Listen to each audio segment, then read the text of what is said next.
ಇವತ್ತು ನನ್ನ ಗಾಡಿ ತಮಿಳ್ನಾಡು ಲೋಡ್ ಆಗಿತ್ತು. ಮಲಕ್ನಳ್ಳಿ ಪಾಣಿಸ್ವಾಮಿ ಊಟ ಮಾಡ್ಕೊಂಡು ಗಾಡಿ ಡೀಸೆಲ್ ಹಾಕ್ಸ್ಕೊಂಡು ಬಿಡೋಷ್ಟರಲ್ಲಿ 11 ಕಾಲಾಗಿತ್ತು.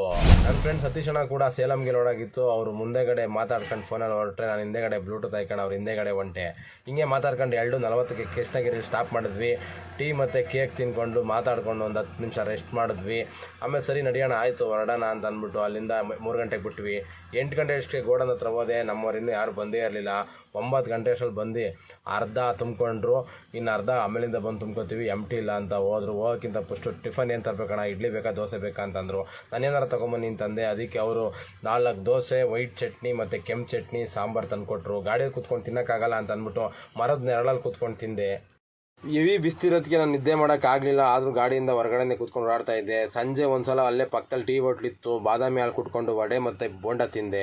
ಅಷ್ಟರಲ್ಲಿ ಒಂದೇ ಒಂದು ಅಣ್ಣ ಬಂದ್ಬಿಟ್ಟು ಗಾಡಿ ರಿವರ್ಸ್ ಹಾಕೊಂಡು ಒಬ್ಬರೇ ಲೋಡ್ ಮಾಡ್ತಾಯಿದ್ರು. ನಾನು ಈ ಕಡೆ ಇನ್ಸ್ಟಾಗ್ರಾಮ್ ನೋಡ್ಕೊಂಡು ನೆರಳಲ್ಲಿ ಕೂತ್ಕೊಂಡಿದ್ದೆ. ಇನ್ಸ್ಟಾಗ್ರಾಮಲ್ಲಿ ನನಗೆ 20 ಫಾಲೋವರ್ಸ್ ಬಂದಿದ್ದರು. ಅವ್ರನ್ನೆಲ್ಲ ಫಾಲೋ ಬ್ಯಾಕ್ ಮಾಡ್ಕೊಂಡೆ.